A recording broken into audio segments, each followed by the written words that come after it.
every year Stanley Cup Finals roll around, and there's that one tweet that is for the whatever year in a row a teammate of Jaromir Jagr's has made the Stanley Cup Final since 1979. That has happened. This year's not fully decided. This one's also confusing because it could already be that, if you don't count them, that there's basically an asterisk on it this year, that this is the first year since 1979 it won't happen. Mm-hmm. But Greg McKegg and Keith Kincaid are both on the Rangers roster and have played games with Jaromir Jagr. So they're not playing games in the playoffs. Do you count that?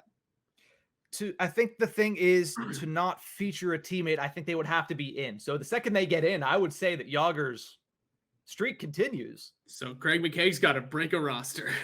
So does and Keith they can't Kincaid, make the final. Which I think he's their third or fourth. He's third or fourth, yeah. So Greg McKegg's more likely, yeah. But let's say they don't play. It is the first time since 1979 that a Jaromir Jagr teammate would not be in the Stanley Cup Final. What a run! Yeah. First of all. Secondly, how? Like, well, you have to think about the fact that not only did he play for so long, but he played with so many different teams. So many different players that have all also gone on to play for so many other teams. He probably is a teammate on damn near all 32 teams.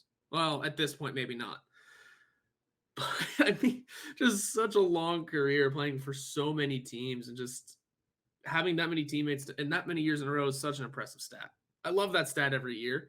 And it'll be sad to see it go this year. I'm not rooting for the Rangers and Greg McKegg to make the finals, but I mean, if the Rangers get in, put the Kegger in, please. Just one game.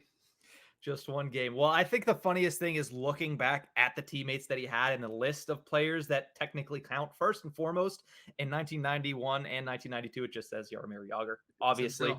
But I love that 80 to 84, or 80 to 83, I should say, the first 4 years of this was Brian Trottier. Yep. And then 4 of the next 6 years was all Mark Messier.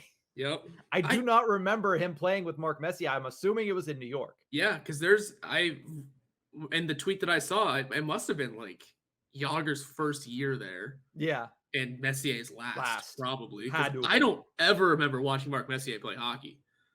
But I guess it was a thing. Yeah, so because I saw the picture of those two on the bench together. So, yeah, that had to be the one time. And it being Messier in there is really funny. And then obviously of those two, are there any more interesting names in that one? Peter Sikora in 2009 for the Pittsburgh Penguins Cup. The two for the other Penguins Cups were Matt Cullen. Yeah. So apparently played with Matt Cullen. And the entire thing ends. If you look at some of these players, they're all really good too. I mean, Scott Gomez, Chris Drury, Brendan Shanahan, Jay Pandolfo, Recchi a couple different times is on this list. Then there's other names that are not as good. I mean, Yuri Hrdina, Doug Brown. Who was the other one I saw? Dan Carcillo's on here. So, and the buck would end, I think I said this already, with John Merrill last year being the last teammate of Jaromir Jagr to be in the Stanley Cup Finals.